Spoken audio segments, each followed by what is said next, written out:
Capítulo 20. José no Egito. Enquanto isto se passava, José com seus detentores estava a caminho do Egito. Jornadeando a caravana para o sul, em direção das fronteiras de Canaã, o rapaz podia discernir à distância as colinas entre as quais se achavam as tendas de seu pai. Chorou amargamente a lembrança daquele pai amoroso em sua solidão e aflição. Novamente a cena em Dotã veio diante de si. Viu seus irmãos irados e sentiu os olhares furiosos que lhe dirigiam. As palavras pungentes, insultantes, que seus aflitos rogos encontraram estavam a soar-lhe nos ouvidos. Com o coração a tremer, olhou para o futuro. Que mudança na situação! De um filho ternamente acalentado para o escravo desprezado e desamparado. Só e sem amigos, qual seria sua sorte na terra estranha a que ele ia? Por algum tempo, José entregou-se a uma dor e pesar incontidos.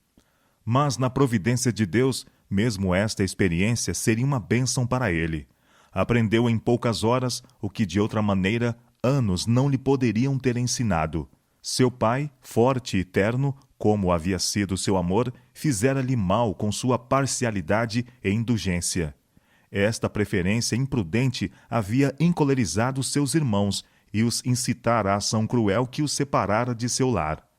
Os efeitos dessa preferência eram também manifestos em seu caráter.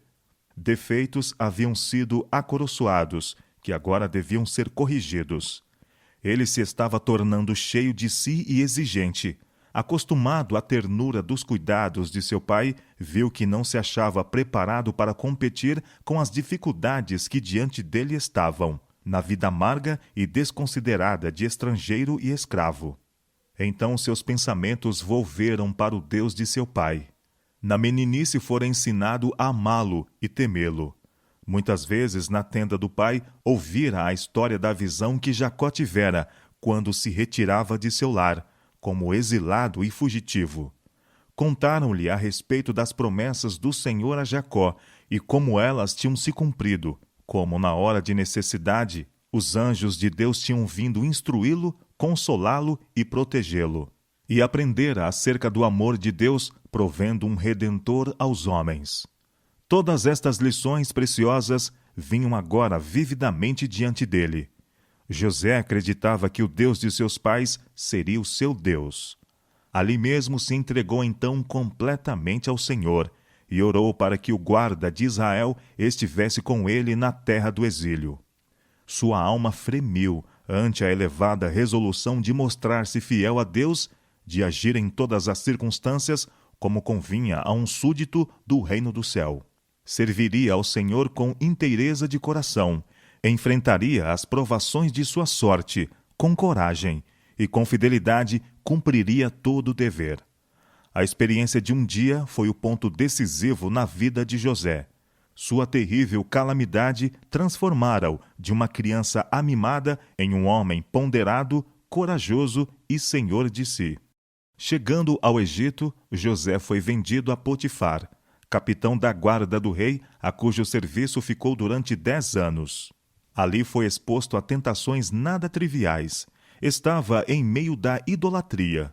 O culto aos deuses falsos era rodeado de toda a pompa da realeza, apoiado pela riqueza e cultura da nação mais altamente civilizada então existente.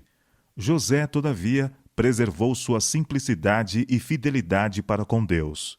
As cenas e ruídos do vício estavam ao redor dele, porém, era ele como quem não via e não ouvia. Aos seus pensamentos não permitia ocupar-se com assuntos vedados.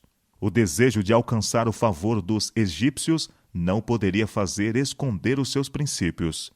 Se tivesse tentado fazer isto, teria sido vencido pela tentação. Mas não se envergonhava da religião de seus pais e não fazia esforços para esconder o fato de ser adorador de Jeová. E o Senhor estava com José, e foi varão próspero. E viu seu senhor que o Senhor estava com ele, e que tudo o que ele fazia, o Senhor prosperava em sua mão. A confiança de Potifar em José aumentava diariamente, e finalmente o promoveu a seu mordomo, com amplo governo sobre todas as suas posses. E deixou tudo o que tinha na mão de José, de maneira que de nada sabia do que estava com ele, a não ser do pão que comia. A assinalada prosperidade que acompanhava todas as coisas postas aos cuidados de José não era resultado de um milagre direto, mas sim a sua operosidade. Zelo e energia eram coroados pela bênção divina. José atribuía seu êxito ao favor de Deus, e mesmo seu senhor idólatra aceitava isto como o segredo de sua prosperidade sem par. Sem um esforço perseverante e bem dirigido, jamais poderia, entretanto, haver conseguido o êxito. Deus era glorificado pela fidelidade de seu povo. Era seu propósito que, em pureza e correção, o crente em Deus se mostrasse em assinalado contraste com os adoradores de ídolos, para que assim a luz da graça celestial pudesse resplandecer entre as trevas do paganismo. A gentileza e fidelidade de José ganharam o coração do capitão Mor, o qual veio a considerá-lo como filho, em vez de escravo. O jovem foi levado em contato com homens de posição e saber, e adquiriu conhecimentos de ciências, línguas e negócios, educação necessária para o futuro primeiro-ministro do Egito. A fé e a integridade de José deveriam, porém, ser experimentadas por terríveis provas. A esposa de seu senhor esforçou-se por seduzir o jovem a transgredir a lei de Deus. Até ali, ele permanecera incontaminado da corrupção que enchia aquela terra gentílica. Mas esta tentação tão súbita, forte e sedutora, como poderia ser enfrentada? José bem sabia qual seria a consequência da resistência. De um lado estavam o encobrimento, os favores e as recompensas. Do outro, a desgraça, a prisão, a morte talvez. Toda a sua vida futura dependia da decisão do momento. Triunfariam os princípios? Seria José ainda fiel a Deus? Com inexprimível ansiedade, os anjos olhavam para aquela cena. A resposta de José revela o poder do princípio religioso. Ele não trairia a confiança de seu senhor na terra, e quaisquer que fossem as consequências, seria fiel ao seu Senhor no céu. Sob o olhar examinador de Deus e dos santos anjos, muitos tomam liberdades de que não se achariam culpados na presença de seus semelhantes. Porém, o primeiro pensamento de José foi Deus. Como, pois, faria eu tamanho mal e pecaria contra Deus? Disse ele. Se acalentássemos uma impressão habitual de que Deus vê e ouve tudo o que fazemos e dizemos e conserva um registro fiel de nossas palavras e ações e de que devemos deparar tudo isto, teríamos receio de pecar. Lembre-se sempre, os jovens, de que, onde quer que estejam e o que quer que façam, acham-se na presença de Deus. Parte alguma de nossa conduta escapa à observação. Não podemos ocultar nossos caminhos ao Altíssimo. As leis humanas, embora algumas vezes severas, são muitas vezes transgredidas sem que isto seja descoberto e, portanto, impunemente. Não assim, porém, com a lei de Deus. A mais escura meia-noite não é uma cobertura para o criminoso. Ele pode julgar-se só, mas para cada ação há uma testemunha invisível. Os próprios motivos de seu coração estão patentes à inspeção divina. Cada ato, cada palavra, cada pensamento é tão distintamente notado como se apenas houvesse uma pessoa no mundo inteiro e a atenção do céu nela estivesse centralizada. José sofreu pela sua integridade, pois sua tentadora vingou-se acusando-o de um crime detestável e fazendo com que ele fosse lançado na prisão. Houvesse Potifar acreditado na acusação feita pela esposa contra José, e teria o jovem hebreu perdido a vida. Mas a modéstia e correção que haviam uniformemente caracterizado sua conduta eram prova de sua inocência. E, contudo, para salvar a reputação da casa de seu senhor, foi entregue à vergonha e ao cativeiro. A princípio, José foi tratado com grande severidade pelos seus carcereiros. Diz o salmista, falando de José, cujos pés apertaram com grilhões e a quem puseram em ferros, até o tempo em que chegou a sua palavra. A palavra do Senhor o provou. Mas o verdadeiro caráter de José resplandece, mesmo nas trevas da masmorra. Ele reteve com firmeza sua fé e paciência. Seus anos de serviço fiel foram pagos da maneira mais cruel. Todavia, isto não o tornou moroso ou desconfiado.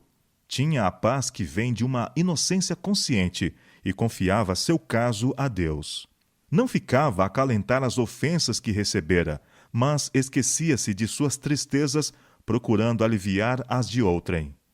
Achou uma obra a fazer, mesmo na prisão.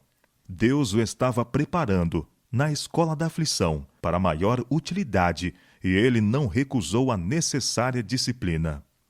Testemunhando na prisão os resultados da opressão e tirania e os efeitos do crime, aprendeu lições de justiça, simpatia e misericórdia, que o prepararam para exercer o poder com sabedoria e compaixão. José gradualmente ganhou a confiança do guarda da prisão, e foi-lhe finalmente confiado o cuidado de todos os presos. Foi a parte que ele desempenhou na prisão, integridade de sua vida diária e simpatia por aqueles que estavam em perturbação e angústia, o que abriu o caminho para sua prosperidade e honra futura. Todo o raio de luz que derramamos sobre outros reflete-se em nós mesmos. Toda palavra amável e cheia de simpatia proferida aos tristes, todo ato feito para aliviar os oprimidos e todo dom aos necessitados, se é determinado por um impulso justo, resultará em bênção ao doador. O padeiro Mor e o copeiro Mor do rei tinham sido lançados na prisão por qualquer falta e vieram a ficar sob o encargo de José. Uma manhã, observando que se mostravam muito tristes, amavelmente indagou a causa. E disseram cada um que tiveram um sonho notável, de que estavam ansiosos por saber a significação. Não são de Deus as interpretações? Disse José. Contai-me, peço-vos. Tendo cada um relatado o seu sonho, José fê-lo saber a significação. Em 3 dias o copeiro seria reintegrado em seu cargo e daria o copo nas mãos de Faraó, como antes. Mas o padeiro Mor seria morto por ordem do rei. Em ambos os casos, ocorreu o acontecimento conforme fora predito. O copeiro do rei dissera possuir a maior gratidão para com José, tanto pela interpretação consoladora de seu sonho, como por muitos atos de bondosa atenção. E, por sua vez, este, referindo-se da maneira mais tocante ao seu injusto cativeiro, rogou que seu caso fosse levado perante o rei. Lembra-te de mim, disse ele, quando te for bem. E rogo-te que uses comigo de compaixão e que faças menção de mim a Faraó e faze-me sair desta casa, porque de fato fui roubado da terra dos hebreus e tampouco nada tenho feito aqui para que me pusessem nesta cova. O copeiro Mor viu realizar-se o sonho em todos os pormenores.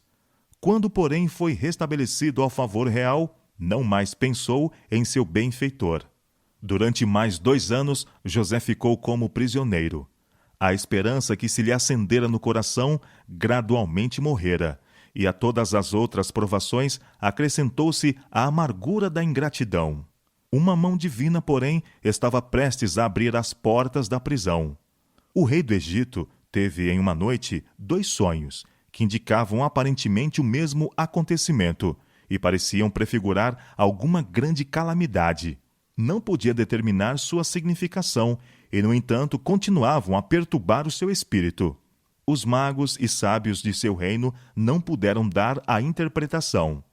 A perplexidade e angústia do rei aumentavam, e o terror espalhou-se por seu palácio. A agitação geral evocou à mente do copeiro Mor as circunstâncias de seu próprio sonho. Com este veio a lembrança de José e uma compunção de remorso pelo seu esquecimento e ingratidão. Ele informou de pronto ao rei como o seu sonho e o do padeiro Mor foram interpretados por um cativo hebreu, e como se cumpriram as predições.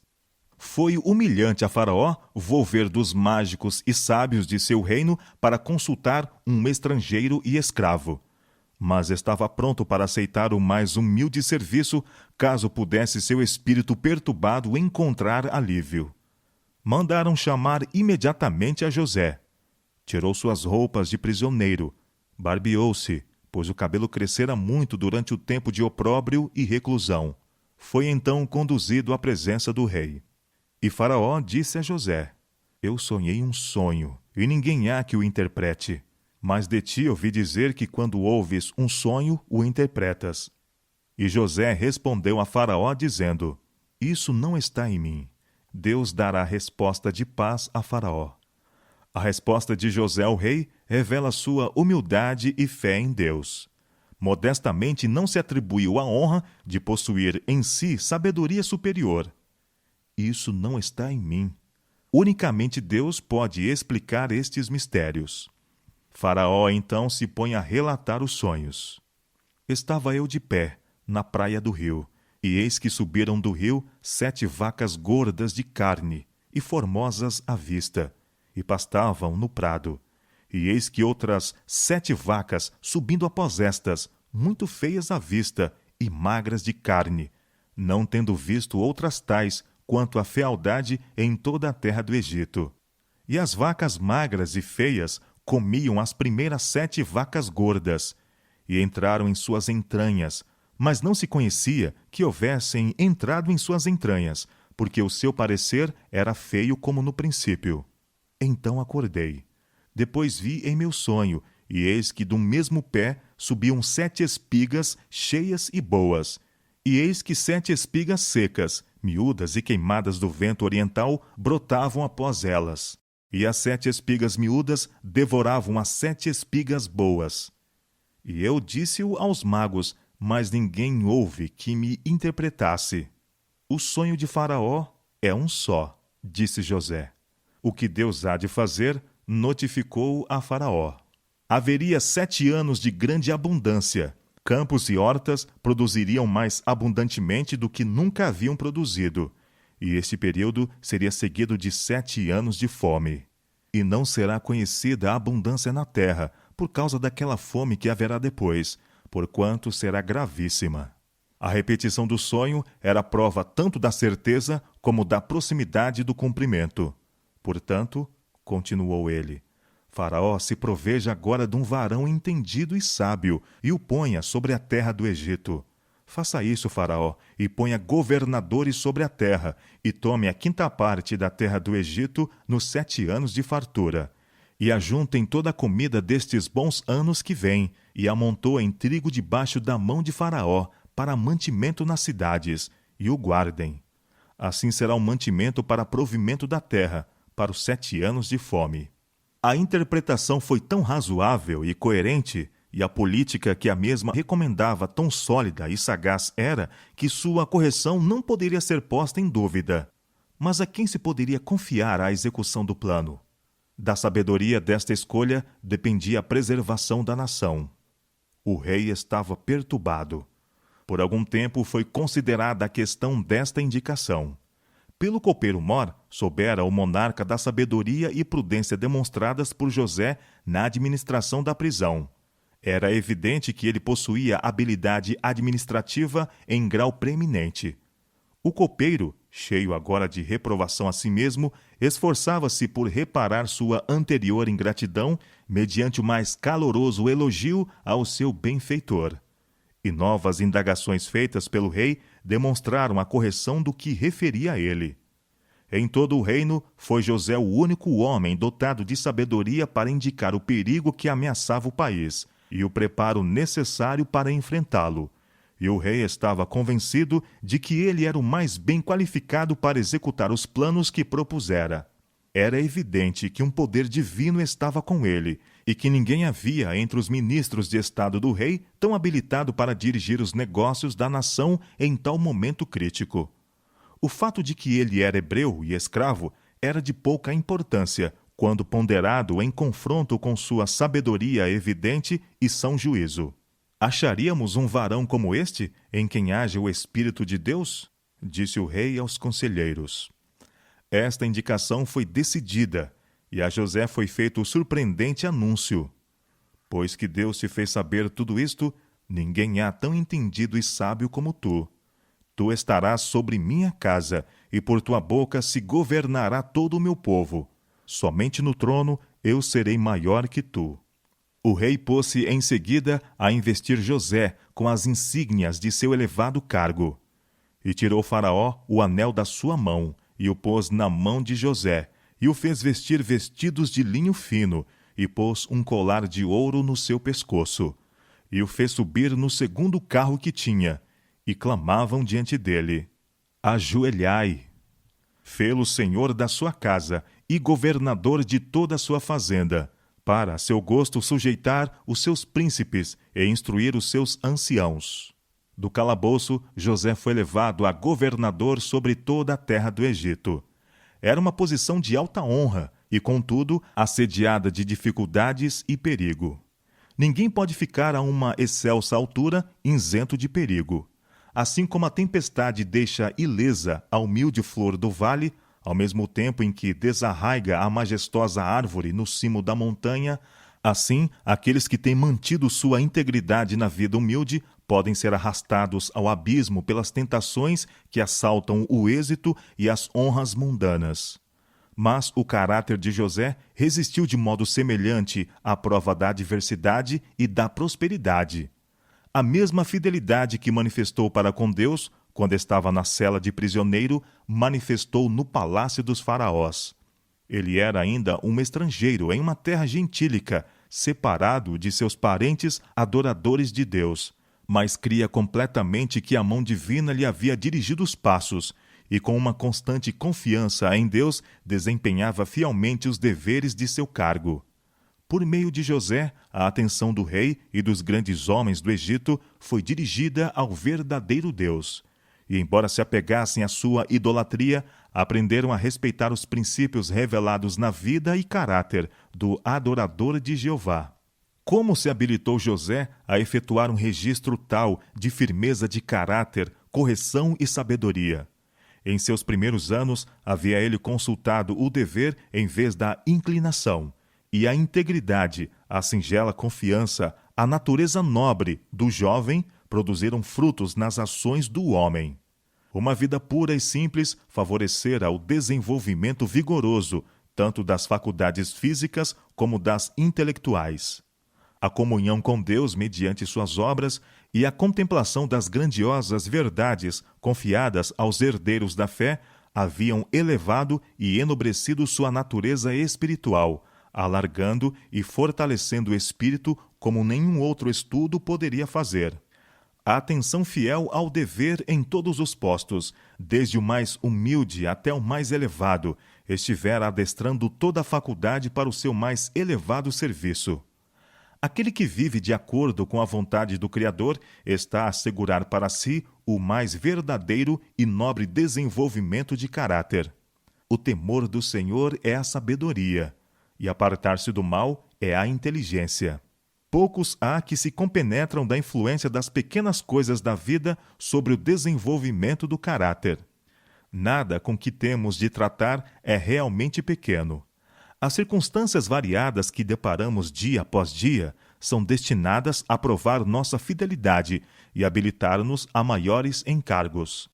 Pelo apego aos princípios nas transações da vida usual, a mente se habitua a considerar as exigências do dever acima das do prazer e da inclinação. Espíritos assim disciplinados não estão a vacilar entre o direito e o que não o é, como a vara tremer ao vento. São fiéis ao dever porque se educaram aos hábitos de fidelidade e verdade. Pela fidelidade naquilo que é o mínimo, adquirem forças para serem fiéis em coisas maiores. Um caráter reto é de maior valor do que o ouro de Ofir. Sem ele, ninguém pode subir a uma altura honrosa. Mas não se herda o caráter. Não pode ser comprado. A excelência moral e as belas qualidades mentais não são o resultado do acaso. Os mais preciosos dons não são de valor algum, a menos que sejam aperfeiçoados. A formação de um caráter nobre é obra de uma vida inteira e deve ser o resultado de um esforço diligente e perseverante. Deus dá as oportunidades. O êxito depende do aproveitamento das mesmas.